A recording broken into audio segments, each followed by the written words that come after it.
Hey, that was a sharp one. That was a sharp one. How you going, fam?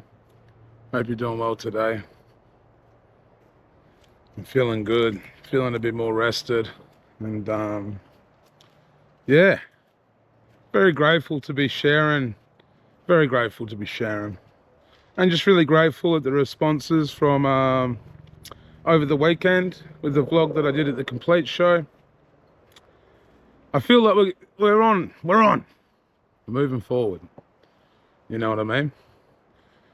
And yeah, I'm getting ready for the start of March to head off, go on this lurk around the country, and it's gonna be a big journey of explaining things that all lead to understanding the world around us so we can understand ourselves once again, to move forward and heal for ourselves, regardless of how much pain is projected onto us in this world. So I'm gonna kick this one off and talk about death. Death. So, you know, it's a big taboo in our society and our community, but death is a part of life, and death is as beautiful as the beginning of life. You have to understand, it's a very interesting one, and also my perspective on death has really dramatically changed in the last year. Yeah, so, fuck, how do I start this yarn? Talking about death. I guess I can start with what I thought it was, you know. My earliest memory of death is my grandma dying. And I have memories of, I was really young, I was still an infant, and we went round to her house and there was an ambulance there, and I remember seeing her lying in the chair and, you know, things like that. And my mother was very close with my grandmother. And I remember after my grandmother passed, my mum was really struggling. She was a single mum with 3 kids. And yeah, she spent a lot of time in her bedroom, you know, and I remember just trying to understand how sad my mum was because her mother had passed, and at the same time I was trying to look after my little sisters and kind of, you know, be the man of the house that could help take the responsibility while my mum was grieving, you know. And yeah, that's my first memory of death. And yeah, you know, I grew up in a pretty rural sort of community in the 90s. There was a few deaths around me when I was growing up. There was meningococcal. There were lots of fellas. It was mainly kids my age as older brother. I remember when I was in primary school, a few of my mates' older brothers died in car crashes. Everyone loved, you know, bush bashing. Everyone, Friday night, get drunk on Red Bear vodkas, get in the car, bunch of teenagers, and just go razzing around the dirt roads, around the back tracks. Fucking so much death, so much tragedy. I know it's the same in every rural community around the country, because that's all kids did when they were teenagers, was get drunk and go driving, see how fast you could go down the dirt road and not fall off. There's a massive culture of that, and it took a lot of people. So yeah, I remember growing up in primary school, and, you know, yeah, death kind of being more around the teenage years. And then as I, you know, got into the teenage years and my world expanded, I became, yeah, a lot more aware of death. I remember when I was on the street. This is an interesting story. When I was on the street and I was squatting with a bunch of fellas, I got reminded of this actually not long ago. And we used to have this spot, and it was in the old Red Bank. I'll go do a vlog about this actually, but it was across the road from the rivulet, right where I jumped down when I made the rivulet vlog. And we were going to this spot, and what you had to do was climb around the back of the building to get up into this room to have a session, you know. A bunch of kids on the street going for a sesh in the abandoned old bank, and you had to go into the roof to get there. And a random guy in the street, this is like I think it was like a Friday or Saturday night, like 11 p.m. You know, we're a bunch of teenagers, off to the sesh spot. And this random drunk adult, hey, went, hey, what are you fellas doing? We're like, fuck off. And he was like, no, I'll come with you. And we're like, nah, mate, nah. And I remember he had a broken nose. He had something on his nose, you know. And, yeah, and we kept trying to be like, nah, mate, don't come with us. But he just kind of followed us, and we just ended up giving in. We're like, all right, well, when we get to the roof, because he had to climb around the back of this abandoned building, get on the roof, and then you had to walk along different parts of the roof, and you had to stand on the nails because it was all old, it was abandoned, and if you've ever climbed roofs, you know, you have to walk on the nails, you know what I mean? And so me and all the boys are like single file, like walking the way we're meant to walk on the roof of this building to get in the room. There's like a window open, and we climb in there sort of thing. And we told this guy 100 times, we went, when we get to the roof, follow us step by step. You have to follow us along the nails. And we told him, and we told him, and we told him. And then we got up to the roof and we started walking along the nails.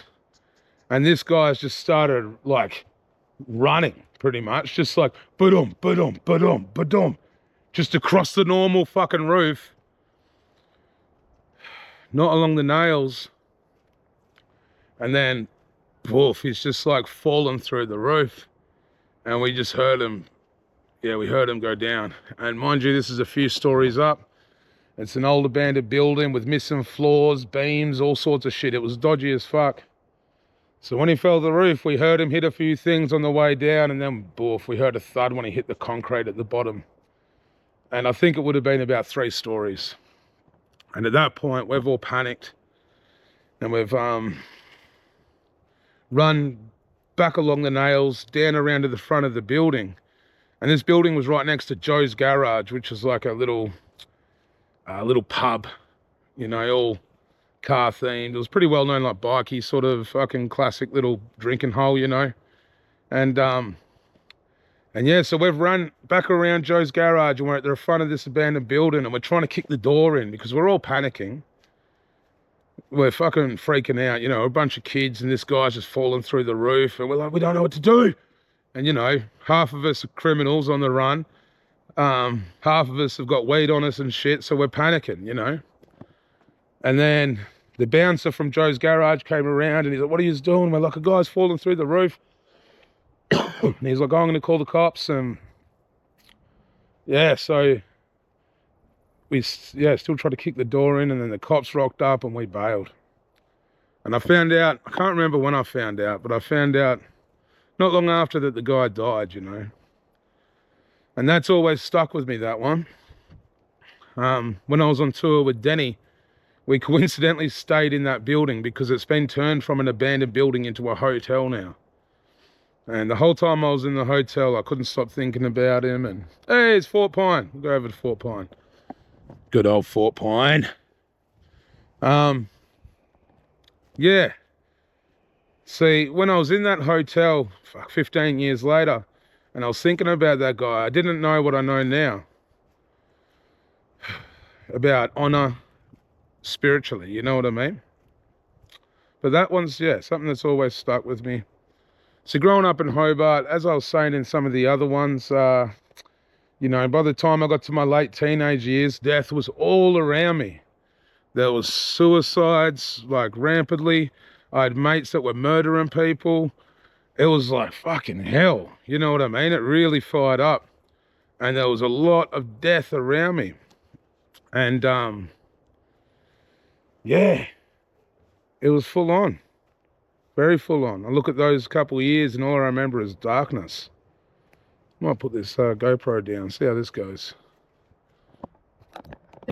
And all those years, yeah, it came with a lot of darkness. There we go. Oh, there we go. You can have a bit more of a yarn without walking around. So, yeah, suicide is a big thing where I came from. You gotta understand, Tasmania is an island of death. Like, I was chilling with a guy fucking in Melbourne last year, and he was from Israel. And, yeah, he said to me the one time he came to Tasmania, the first thing he felt when he he put his feet on the country here, was that he could tell there was a lot of death that happened here. And he said, it feels like Israel. And I was like, fuck, that's an interesting comparison, you know what I mean? Especially with what's happening right now in Palestine, you know? But yeah, there was so much death on this island. The frontier wars, everything that happened with the mob, and there was no honor in it. There was no honor. And I've begun to learn on my journey about death massively, and I think my journey with understanding death, because before I just thought people were gone. You know, I had so many friends that had committed suicide, and I'm always one of those guys that tries to like stay in touch with the parents of my mate that committed suicide, or trying to honor them or write songs about them. And, you know, for me, dealing with death personally was a hard thing, but still my empathy for the people that were really struggling, like the parents that lose a child to suicide, that's some of the most crazy grief that you could possibly go through on this earth, you know. And my memories of the loved ones of the people I've lost, like their loved ones' grief, is something that really sticks with me.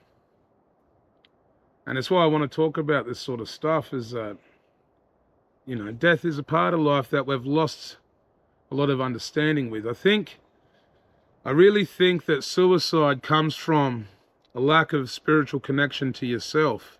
When you're truly, deeply disconnected, and there's nothing, and you feel like there's nothing that can align you and bring you back together, is when you're truly ready to exit this realm, you know what I mean? Because the spirit is not here. See, the more that I align myself spiritually, it doesn't matter what I have in this world. It doesn't matter if I've got nothing. It doesn't matter if I'm fucking homeless. It doesn't matter, because I feel spiritually connected. But there's many times in my life where I've been suicidal and ready to leave this realm. Last year I was suicidal and I walked up to the Tasman Bridge, and the Tasman Bridge is like, it's a massive symbol of lack of spiritual connection to me. Because so many people that have felt that disconnected with themselves and in a world that doesn't understand who they are, so they've had to walk up to that bridge, you know. I've walked up to that bridge a few times in my life for different reasons. I've walked up there to try and honor, but I was more worried about what I'd lost. You know what I mean? And this is the thing. When someone passes that you care about,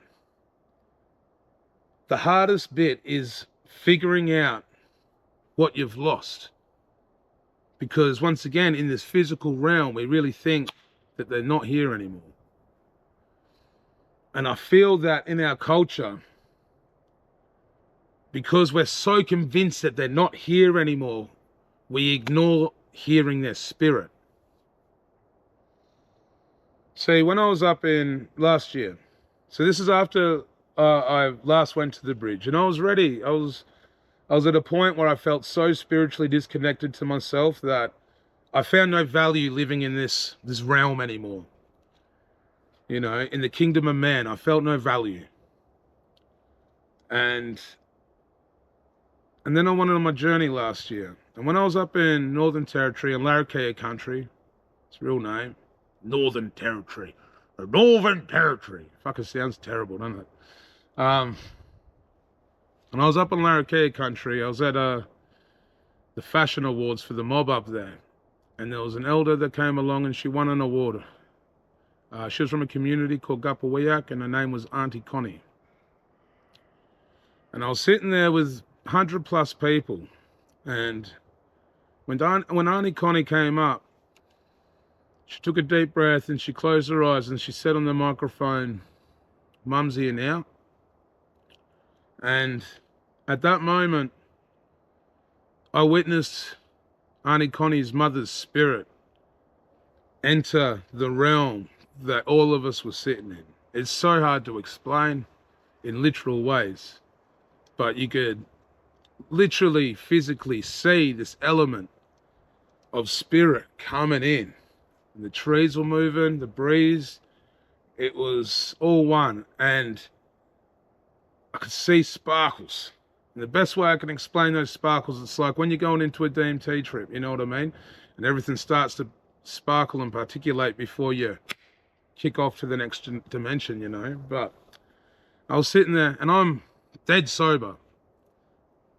And as soon as she invited her mum's spirit, it was like, when it kind of came in, and at that point I just felt this, like this crazy spirit, these goosebumps. Now, when you get goosebumps in this culture, usually goosebumps.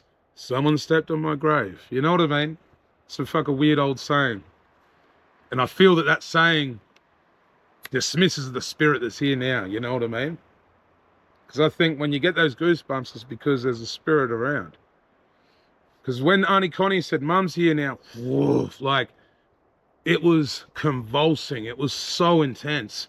And it wasn't just me. Every other person there felt it. This was a collective experience, you know.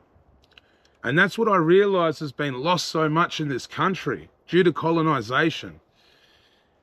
It's the loss of that spiritual commandment and that faith and that trust. Auntie Connie knew her mum's spirit. You know what I mean? So many of us, like, you'll be sitting there grieving for someone that's passed and you'll be there like, oh, I know they're with me. And you'll hear something and you go, oh, is that them? And then you're like, no, I'm being silly. No, you're not. It's all one. It's all around us. So after that experience with Auntie Connie, no, to be honest, actually, that wasn't the first experience that I really had, but that was one that made me go, I believe in spiritual commandment. I believe if you believe hard enough, like what I saw, this is the thing. It's not what I saw, it's what I experienced. It's what I spiritually felt on a deep level. You can't ever argue that with me. You can't ever tell me that that's wrong. You can't. It's impossible for you to convince me that my experience was any different, you know? And Larrakia country, as I was told from lots of mob up there, was healing country. And I spent so much time when I was up there and I was doing all the work with Riley P. Every night, Riley will tell you, as soon as we were home, I was outside, feet on the grass, channeling energy. I didn't spend one night sitting around doing nothing. I just fucking was out there, bare feet on the ground. Just honoring my spirit, just channeling it into the ground, into the country, connecting it to the stars, and allowing the universe, allowing God, allowing the spirit to flow through me. The more that I'd honor the country, the more that I'd honor the stars, the more I'd honor the spirit of the country that still needs a lot of healing. The more that spirits presented themselves to me. Different spirits from different parts of my life. The more that I honor the people that I've lost or I've shared my journey with that are no longer here, the more I thought about them, the more I went back to places where the memories existed and thought about them and honored their spirits. One by one, they started presenting themselves to me. And it's really full on. I've shared a bit of this story around the country, and I can tell when people believe me, and I can tell when people just think that I've lost the plot. And, you know, once again, I understand this is like a deep thing that a lot of people don't understand, and that's okay. Like, I don't hold it against you, and I'm not trying to convince you. It's up to you. It's on your own journey to find this out. So after that experience, one of my friends, and I'll talk about this with that friend on another vlog, but they lost someone closely to them. They were murdered. And they called me up because they'd never been through this sort of trauma before. And they wanted some advice. And this was all around the same time. And when they called me up, he was grieving, massively grieving. He'd just gone through this massive shock. And my spirit told me to respond this way. And this is what I said. I said, look, man, I understand what has happened is extremely wrong and it's extremely painful. And I am not dismissing that at all. But you need to understand the person that you have lost is not in that body anymore. You need to understand that their body is separate from them now and their spirit is with you. So this is when you lose someone close, this is an opportunity for you to awaken to the spirit, because while you're grieving, your frequencies are loose, you know what I mean? You open up, you know, you're very vulnerable when you're grieving. This is why it's so important when you lose someone that dies. Don't go get drunk. Don't go get on drugs. Don't do none of that. Trust me, I know it's fun to get drunk at the wake and all this sort of shit, but I don't think it helps with healing and honoring at all, you know? I think the best thing you can do when you lose someone, especially if it's tragically and unexpected, is to go put your bare feet on the ground and start honoring them. And just honor them. Because the thing is, when you lose someone and you're honoring them and they're in your mind and they're in your spirit, even if they're just in your mind, having them in your mind is going to affect every decision that you make. You know what I mean? Depending what we think about guides us through every little crossroads or decision that we make. So some people say that, like, when we're on earth, every action and every imprint that we make while we're here is energy. And, you know, after someone passes, the energy that they invested while they were in this physical realm, the actions that they took, continue to have their own butterfly effect. I used to see this in just in a very like, oh yeah, the butterfly effect, whatever. But now, through the connection that I'm finding to spirit, I think the butterfly effect is on a deeper spiritual level. And this is how we connect. Because you've got to realize we are in one world. Universe means turn towards unity, and we are all stardust. We're all a part of the same entity, but we've forgotten it. This is the problem. Like, humans think that you're separate from this entity.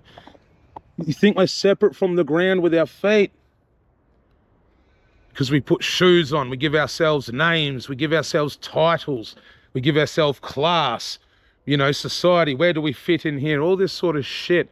It removes us from the existence, from the spirit, you know what I mean?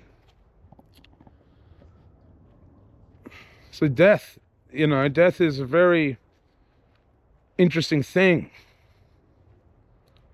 You know, when I went to my first blackfella funeral, which was Arnie Wendell Pitchford, God bless her. She was a weapon, and anyone that knows Arnie Wendell will tell you straight to your face she had a strong spirit, you know.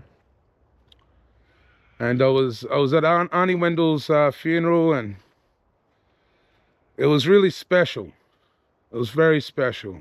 I was so grateful to be there, and I've got so much love for everyone that was there. And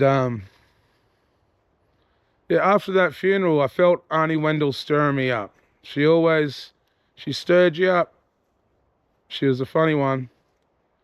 And she got in my head after she passed, and she stirred me up. She was always very blunt and very like, come on, in the best way possible, you know. And the more that I honored Arnie Wendell, the more I felt the connection. And the more I felt it everywhere, because she had so much love.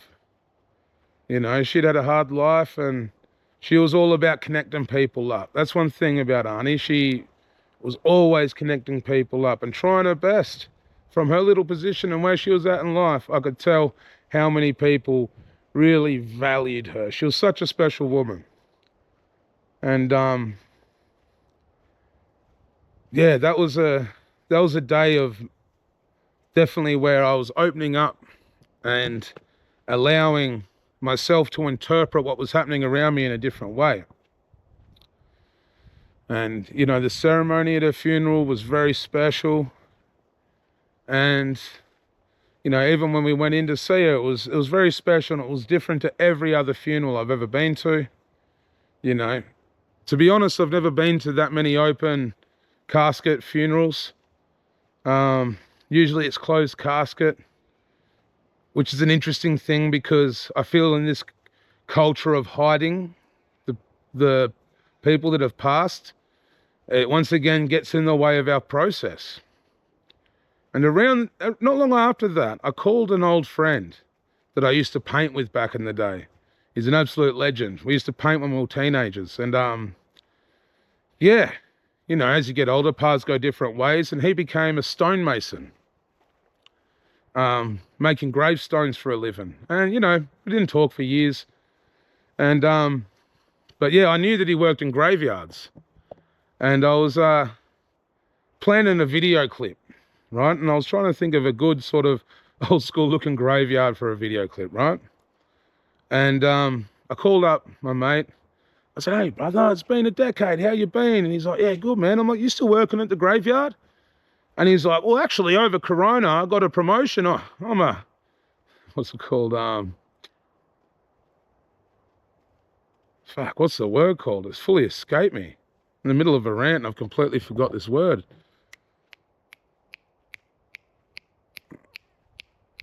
Fuck, it's important. I need the word to tell the story.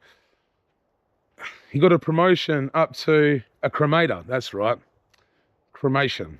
So, yeah, my mate, he'd been a grave digger. He'd made gravestones. But over Corona, he got a promotion and he was working in the crematorium. There we go. The crematorium. I got it back. So he was cremating people. And my mate that does this for a job is one of the most happiest. Yeah, mate, yeah. And I was like, "Man, you're burning dead bodies for a living?" He's like, "No, mate. Yeah, some people find it a bit confronting, but I love it, mate. Yeah, you know."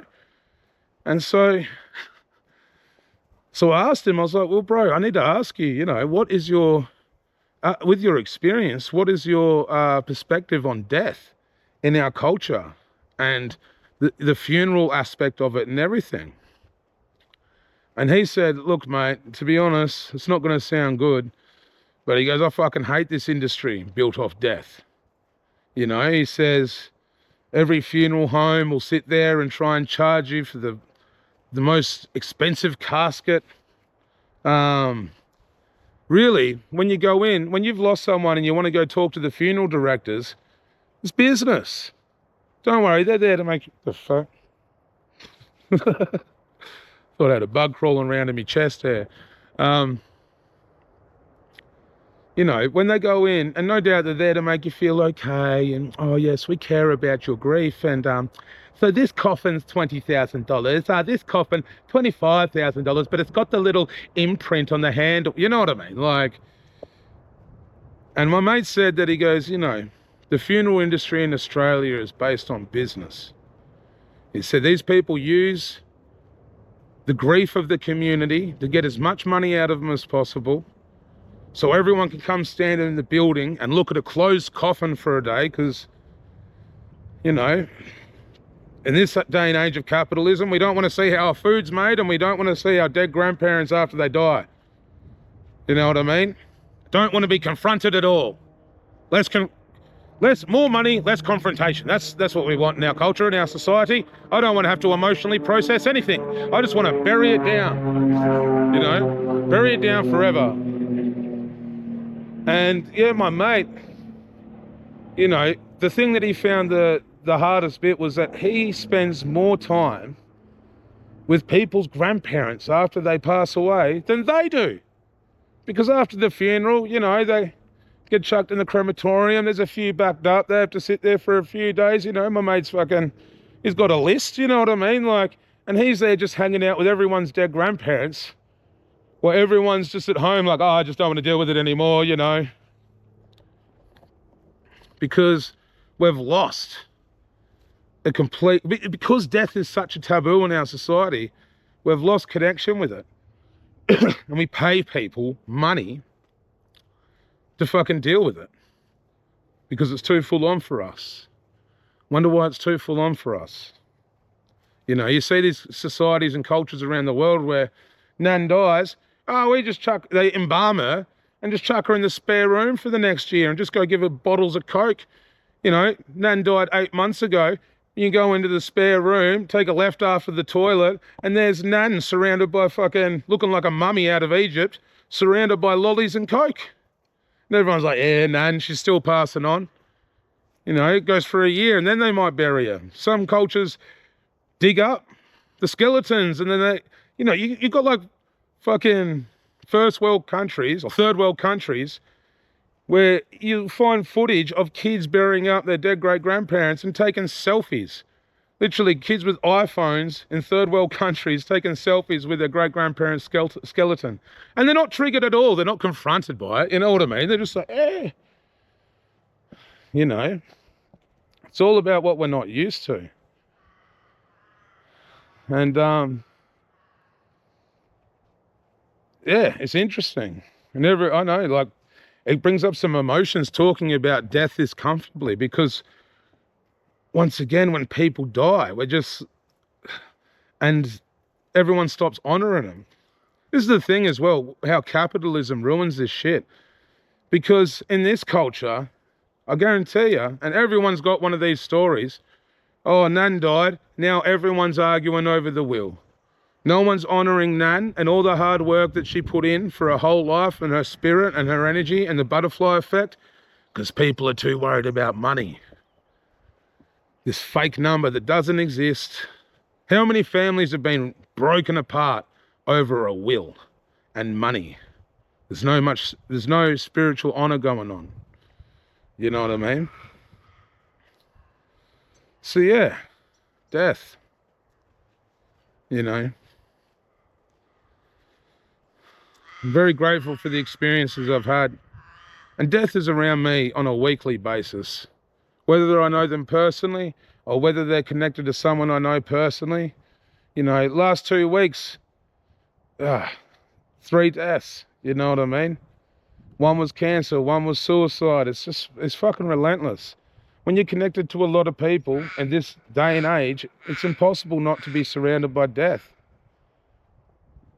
And when I look back at 15 years ago, there's a lot of people that aren't here. I caught up with a mate on Friday night and we've been talking for like 20 minutes. Turns out we mutually knew about 15 people that have passed on, you know. All young, reasonably healthy people that had bright futures ahead of them. It's a tragic world, and this is why it's so important to stay connected to the kingdom of God, and that's what it is. I know fucking people are getting, I'm going to do a whole vlog about God soon, but like, it's the kingdom of spirit. Whatever language I have to use to help you understand, I'll use it.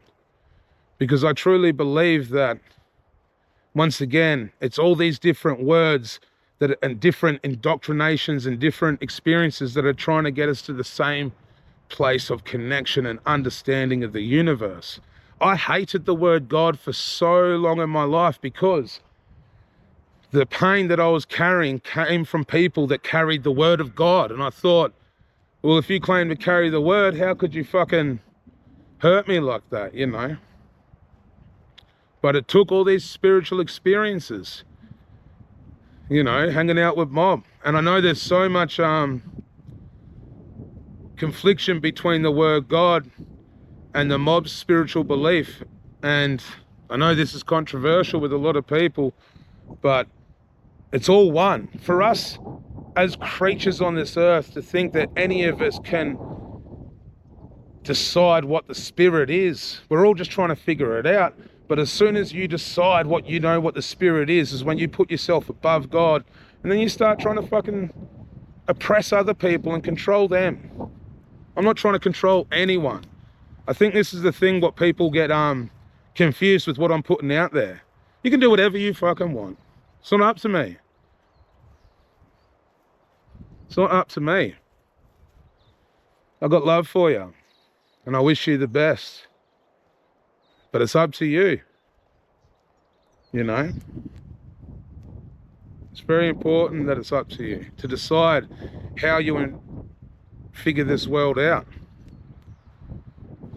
But for me, the further I go into being open and pulling these layers off, I can see the world for the one that it is. And for me, that is understanding of God. I can see parallels in every situation, whether it's death, whether it's family dynamics, whether it's trauma, whether it's, you know, I communicate with so many people.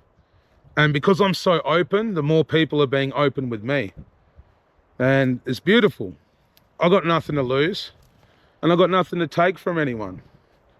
You know, I'm just open to sharing, and I'm open to learning.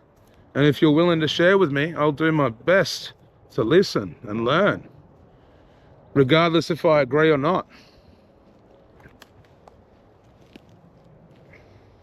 You can do whatever you want to. Just have a look in the mirror every day. Look yourself in the eye. Question yourself. I do it all the time.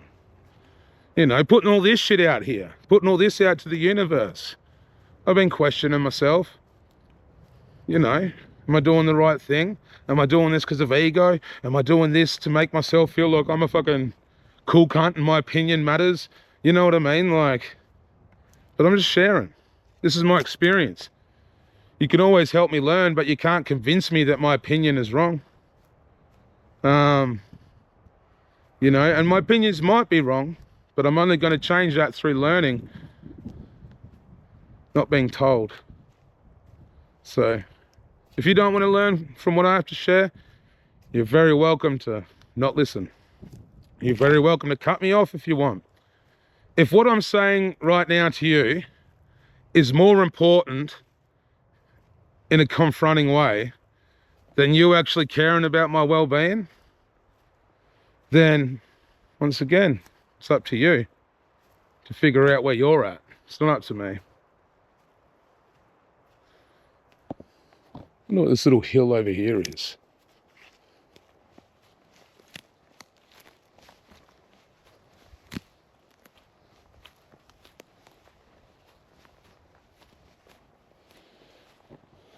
It's one of my favorite things, is just looking at the ground while you're walking. That's why I love walking out of here, because you actually have to pay attention to what you're walking on. Hey.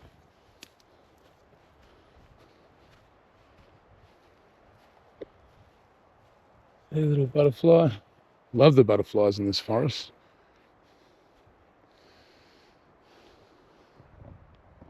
Yeah. Yeah. So that's my yarn about death. You know, I feel so connected that whenever my time comes, I'm going to understand why. You know what I mean? I know that it will be for a reason. And I know that my spirit is going to carry on. I know that when I do go, I'm going to be revealing my spirit to a lot of people. For the people that love me but that don't understand me, I'll always be with you.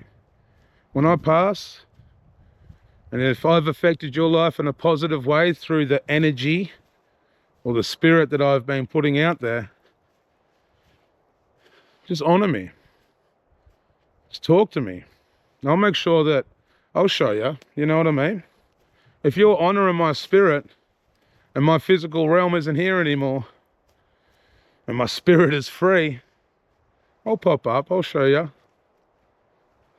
Don't you worry. You know, the word ghost, I don't like the word ghost because it dismisses the spirit. People say ghosts are spirits that haven't moved on. Once again, when you say that, you're dismissing the fact that the spirit is still here. Do you know what I mean? Spirits that haven't moved on. It's all one.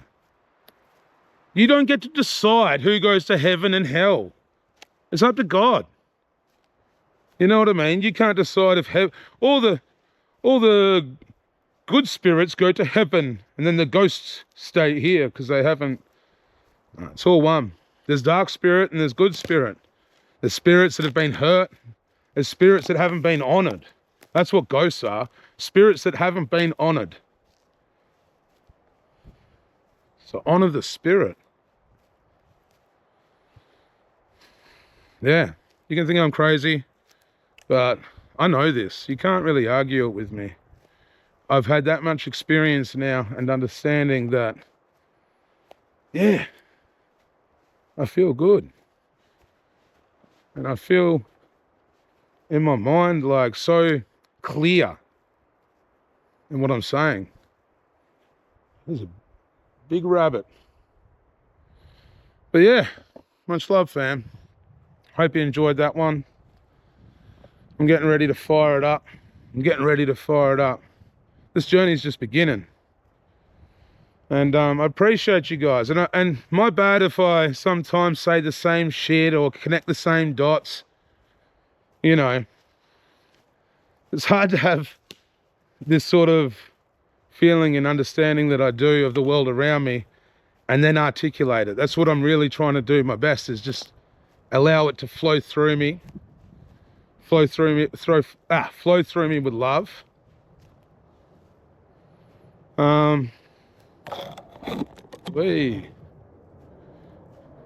With love and understanding, and I hope that you know, if you're watching and you're still grieving for someone that's passed, yeah, honor them. You know, find something that's attached to them, because once again, spirit, I think, lives in the memories. You know, when you're honoring someone, you're thinking about the memories. You're thinking about the gratitude for how they impacted your life. I'm well off the beaten track here now.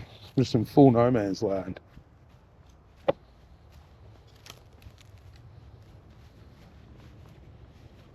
But yeah, I'm going to make a few different vlogs this week. I'm going to go shopping. I'm going to show you what I ate. A big mushroom.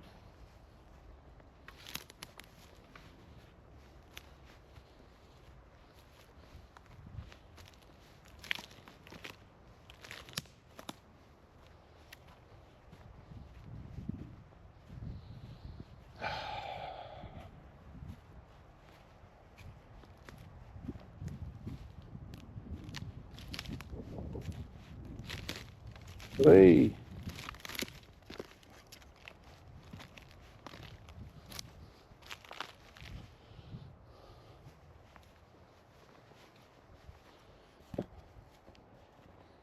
Look at all these butterflies. I don't know if you can see them that well, but glorious. Yeah. Hallelujah.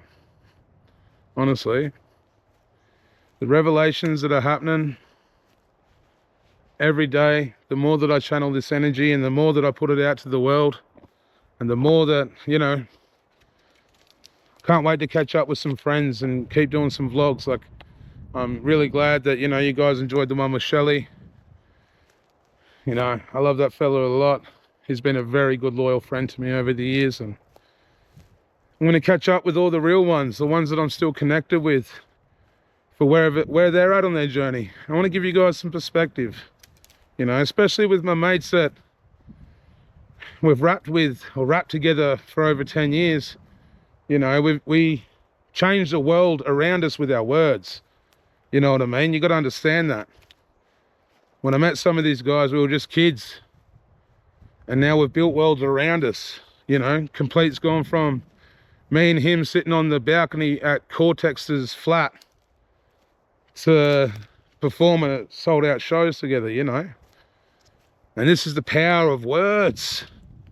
This is the power of words. You can build. You can manifest the world around you with your words. So that's what I'm doing. I'm building.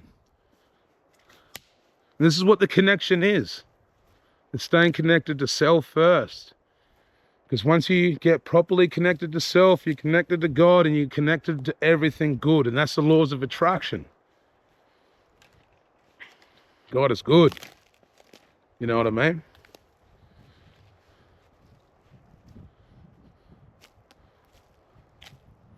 Yeah, I'm full off. There's no tracks in sight. I'm deep now. No tracks. Sometimes you got to get lost to find yourself, you know? Actually, you usually have to get lost to find yourself. You have to lose something. You have to lose someone. So that's it. When you lose someone, the best thing you can do is find yourself, because that person you've lost is a part of who you are. We are all a reflection of each other. And that's the hardest bit. When you lose someone, you've lost a reflection of yourself. That's why it hurts so much. Especially when you lose a parent or a child, because that's the deepest reflection of yourself. You are a pure reflection of your parents, and your children are a pure reflection of you. And the way that you can find yourself is through honor. I know it's true. And I know you know it's true. You know I'm not lying.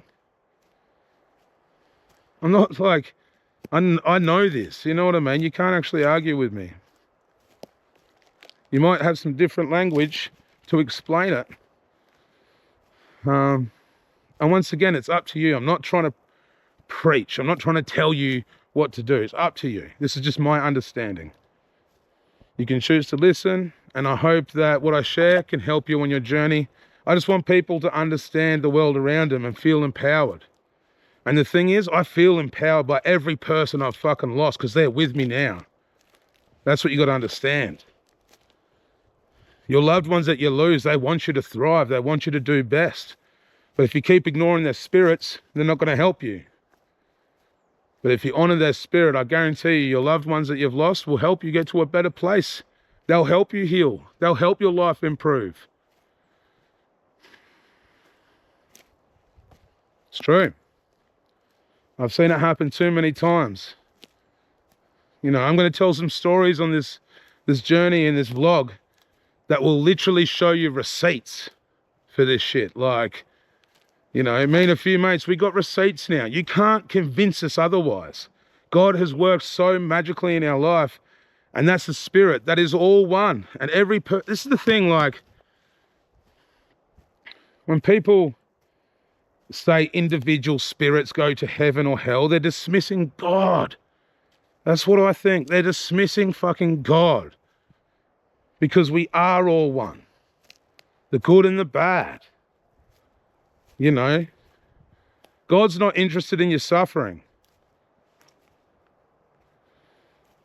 It's up to you to choose whether you suffer or you live connected to the spirit and understanding the world around us.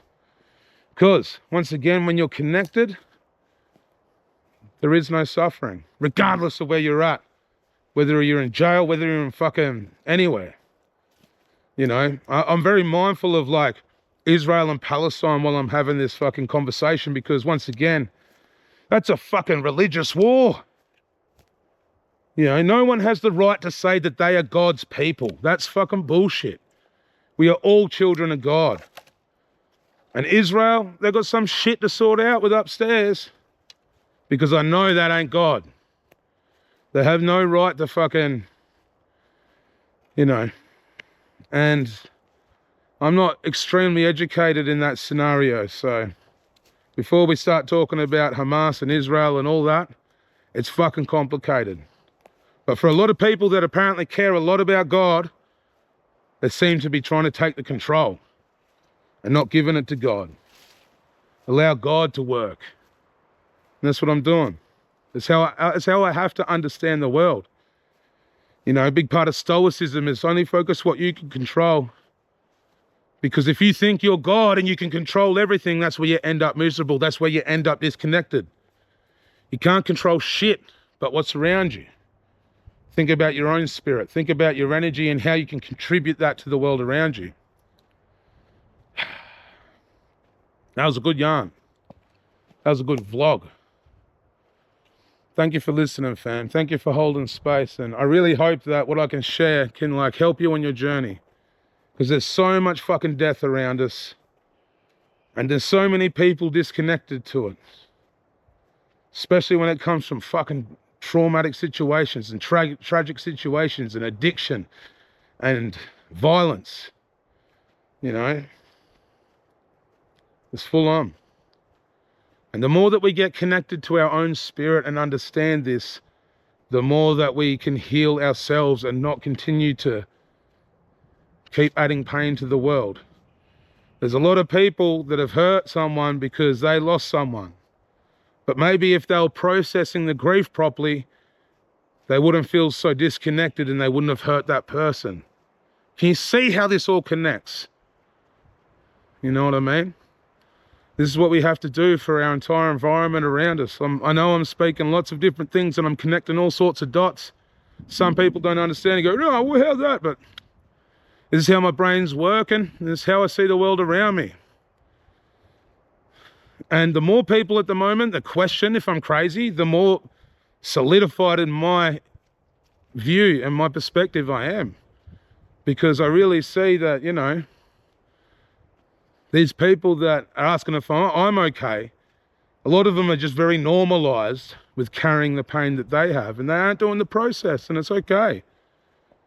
But just know, if you don't do the process, if you don't heal, if you just allow this shit to be buried down deep, it'll come out later in life, whether you as an older person or whether in your children, because you haven't done your healing, that darkness will still reflect onto your children.